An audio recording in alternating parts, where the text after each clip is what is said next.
everyone, and welcome to NAV 2025.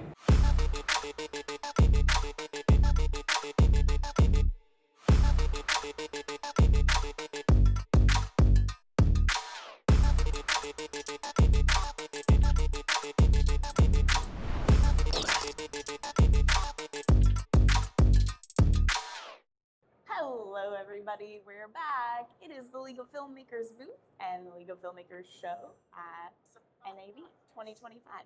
I am Haley Royal from Cinematography for Actors, and I'm seated here with my new friend, Will von Tagen. Said it right, I love it.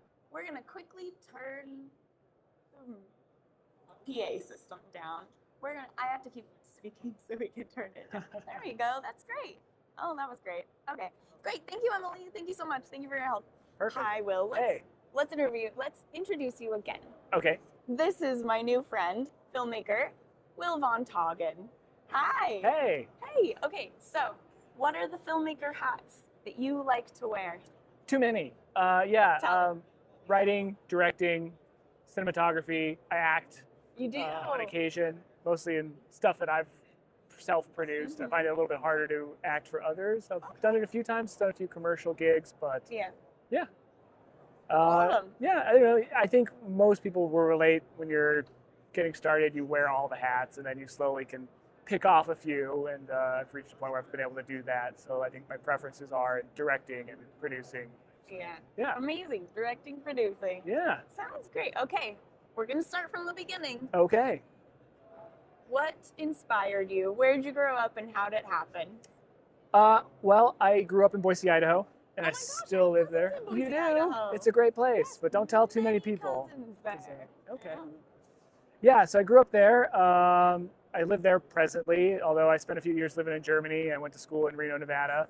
And growing up, I always changed, when everyone asked a kid, like, oh, what do you want to be when you grow up? And sometimes I wanted to be a truck driver, and other times I wanted to be a wood carver or FBI agent. And the more I'd kind of dig into some of those fields, I'd be like, oh, it's not really that exciting, Yeah. And I'll never forget, it was when I FBI agent? thought I wanted to be an FBI agent. I went and I did a job shadow with an agent, and we just spent the whole day at his desk. And he's like, yeah, this looks kind of boring.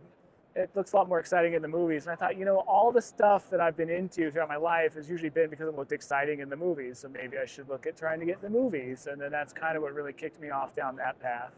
Yeah. So, yeah. Okay, so you loved exciting things in the movies. You wanted to try them all. And then how old were you when you started making movies, when you made that decision? I first started dinking around with cameras in junior high. Dinking around? Shoot for the morning announcements, just these sort of montagey things set to music with little camcorders. Fun. Were you in the AV club? I was. Okay. Yeah. And then I eventually bought my own camera and started looking a little bit more directly at, short film production, shooting weddings, things like that. I feel like in Idaho, that is like, you're going to have work right. shooting weddings. Right. Kind of similarly to Utah, where I grew up. And eventually, after I left high school, I reached a point where I was looking for work, and I started working at a news station. Mm-hmm. And I think that's kind of what really kicked it off. And I took the job at the news station really thinking, this will lead to filmmaking. But they're very different worlds. And I learned that pretty quick, but what it really did give me was the opportunity to spend hundreds of hours operating a camera and getting to know things about filtration and lighting and things like that. And working fast, I think, was actually the biggest takeaway I got from that, because, when you're coming back to the station, you've got 30 minutes to cut your clips. And if you miss your deadline, then it doesn't go to air. There's no actually pushing things back. Are you in big trouble, too? Or is it just like you can be in fairly big trouble, depending on the importance of the situation. If it's like a cat fashion show, they'll let it slide, but if it's a building burning, okay. What the Yeah, so I think I gleaned a lot from that world, and from that I was able to take the money I earned to buy a camera and then really start focusing a little bit more on narrative work. Do you remember, were they cameras that the high school had for you to play with? Yeah, they just had those basic JVC camcorders. My parents had a little Sony camcorder. This is before the DSLR revolution. This was like really whatever you could get your hands on was great. And that was a perk back in the day of working at a news station. You had a big old beta cam, but at least, it had more function to it than those camcorders. And I fortunately was able to sort of skip past the 35 millimeter lens adapter things that people were putting on camcorders. I didn't do too much with that, but then the DSLR revolution started. You're able to get nicer quality out of your cameras. And I don't know. I just clued in when you were working at news and you had to edit your stuff, you were cutting film, right? Like film? Well, like what were you working on? Like tape? Yeah, so beta tape. So this is the second news station I worked at. They had upgraded their cameras to memory cards, but the first one was still beta tape. And so you'd run in with your tape, pop it out of the camera, put it into looked like a VCR, and you had these shuttle wheels that you'd quickly go to the start of your clip. You'd hit record, play the tape in real time, stop the recording. That would make its own single clip of it. So even every single cut within that, it was just actually one big piece. And you'd log that, you'd play your tape, and you'd run into the editing bay, and you'd go in, open that up in your timeline, and then you'd have to like pick the segments of that long roll of all the different shots you'd done, and then drop that into the timeline. Editing was a very different game back then. And this wasn't even that long ago. I mean, Yeah. 15 years ago. So What part of that do you think stuck with you? Like, what did you learn and bring with you from that? Was it like a work ethic, or is it like an artistry? I think definitely the need to work fast and precise. Yeah. I mean, you don't have the luxury of shooting 100 clips and then seeing all the clips in your timeline and you can know organically what's there. It's like, no, while you're here shooting this little thing that's only going to be 15, 20 seconds in the newscast, Yeah. I don't need this many clips, and I also don't want to waste too much time editing because I don't know how much time I'm going to have going back. So you really try and get the good shots, keep track of where they are in your timeline, doing your interviews, trying to keep them as precise as possible, asking the right questions. That's going to get you a sound bite instead of just a long spill of information, so that you can cut it faster because you don't know how much time you're going to have, and also that you're just not wasting tape. So Sound bites have come back around if you're doing anything in socials. You Yeah. already know how to think that way. exactly. Wow, amazing. Yeah. So now, forget that. Do you remember your first camera that you bought for yourself? Yeah, it was a Panasonic HMC 150, Alright. and I bought it used for I think $2,500. Wow. It was a used basic HD camera that if you wanted to shoot in slow motion, you had to go down to 720. Oh my gosh. It was just, you couldn't change lenses or anything like that. I mean, I know a lot of people, when new cameras are announced now, they think about the prices, but considering what you paid back then and what you got versus what you pay now and what you get, I mean, what we have now is pretty amazing. Yeah. So Everything's a little more accessible now. it's very much so, yeah. So what were some of your first and favorite things that you shot on that? I remember I was trying really hard to make money with it. You know, I was trying to justify myself that. Yeah, because you paid for it. Now And also, you know, totally use it as a pathway to try and make it. Yeah. I remember there's this group of guys, they called themselves the Fly Daddies, and they were fishermen. And they imagined That's this amazing. series of films they were going to bring out with of them fishing. And they thought theirs was going to be different because, you know, they had tattoos and wore really cool sunglasses, and, you know, they had the dip in their lip all the time. And just really, you know, kind of a little bit more of that grungy versus what you'd see commonly, which is, you know, the Like fisherman an older man. gracefully talking about his flying. These guys In were a the little bit more pants. rugged. Yeah, and so I went on a few little fishing trips with them, but they never really caught any fish. So we never really ended up with a good product. And after, you know, a few months of that, and I'm like, this is going to take way too long to get anything worthwhile, I kind of parted ways. But that definitely sticks out in my mind. Excitement, the climax of them pulling a fish out of And the you water. do, you know. Yeah. And we're trying to How think, long were those trips? I mean, they would be like a weekend long. We'd go to eastern Idaho over That's in like a the, long trip to not catch anything. you What were know, those guys baiting with? I couldn't tell you. I'm not a fisherman. Sorry, Fly Daddies, it wasn't So, your you name. know. So after a few of those, you decided that's not the money I want to be making. No, and you know, that was, like I said, my news time segment was kind of in two pieces. I did news in Idaho, and that's when I was working with tape and kind of a little bit more old school working.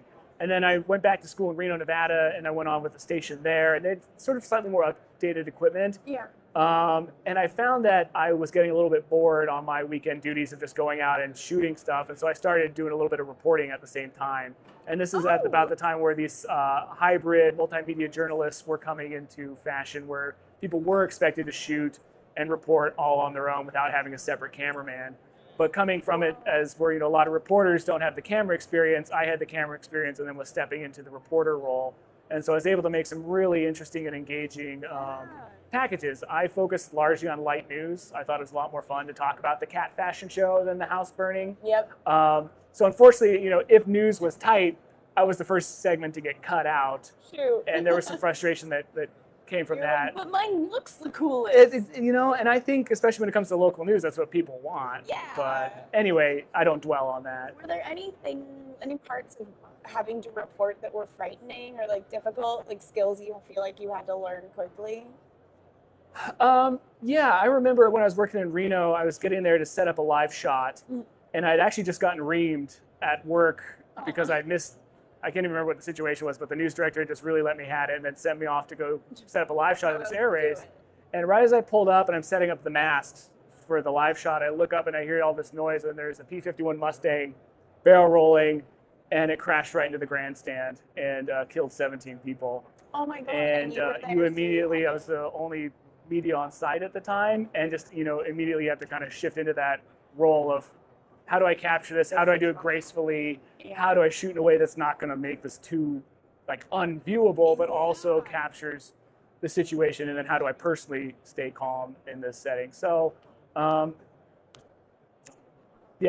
wasn't always cat shows. But when you got back, did the station director apologize to you when you handed that very important footage over? No, I know they sold that footage to a lot of. I remember that played on like BBC. It was played all over the place, and then they sold that footage, but I never got an apology. I don't care, but I care. I'm pissed off. It's the life of small news, and we can sit here and tell stories about it now. So, what are the super essential crew positions that you would suggest to a filmmaker working on something that's super micro budget has to not have the ideal? What do you need?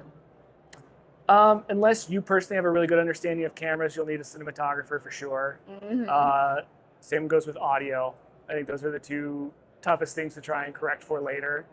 And then maybe just a sort of wearer of all hats who knows how to kind of jump in where they need to. Yeah. There's a great book that I recommend to a lot of people called Independent Ed. It's by Ed Burns, who if you saw him, you know who he was. Yeah. He won Sundance back in the early 90s. He's got this great story of how he shot his movie and then was working at Entertainment Tonight and jumped into an elevator with Robert Redford and handed him his tape. Amazing. And he went on to win Sundance and went on to make some pretty good movies. He's in Saving Private Ryan. He was in 27 Dresses. So he's had an acting career alongside of that. But he found that, whenever he tried to step into larger budgets, he had to lose a lot of his control over it. And so every now and then he'd jump back and use the format he'd used while making his first movie to make his own personal projects. And he set himself sort of these ground rules that I'm going to shoot this in 14 days. I'm going to shoot it for $25,000 or less. I'm going to have a crew of 5, and all the actors are going to do their own hair and makeup and wardrobe, which, it's asking a lot of people. Yeah. But again, if you find the right people that are, wanting to do something like that and are into the project, and obviously it's someone like Ed Burns who's gone on to be able, Connie Brighton, she was the mom on Friday Night Lights. Her first role was in his first movie. Wow. So she was one of those people that took a chance on him. Was game. And had a career explode off of it. So and those are the type of people who will do extra and be game. Those are the type of people you want to grow with too. Yeah. Because then when you have those big budgets, they're still gonna do extra. Right. Yeah, that's amazing. You'll have a great team. So when you are getting ready, when you're budgeting, how are you making sure that every dollar is spent wisely? Are you using a software or are you spreadsheets? I like to do a lot of stuff by hand. I do a lot of stuff by hand. I think the more you've shot, the more you can anticipate what stuff's going to cost. Yeah. I am a firm believer in retroactively building your budget. What does that mean, retro? Rather than sitting down and line iteming everything and then finding a final number. Yeah. Saying, okay, I'm going to need this much for locations. I'm going to need this much for camera. The total now is $1 million.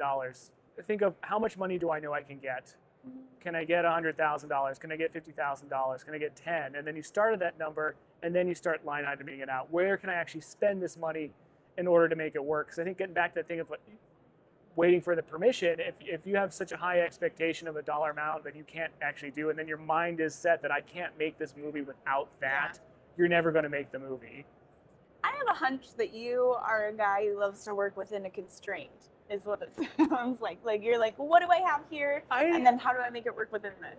Yeah, I think so. And Yeah. it's built some pretty cool stuff. I think so. Amazing. Yeah. What's next for Will von Tagen? Well, as we'll get into in a little bit, I've gone on to start a company that helps creators and filmmakers do exactly that. Take cameras and make them work for you in a way that will let you get the most out of it. Yeah. Amazing. Well, then let's take a little break Okay. and then we'll come back and talk about it. Perfect. All right. See you soon, everybody.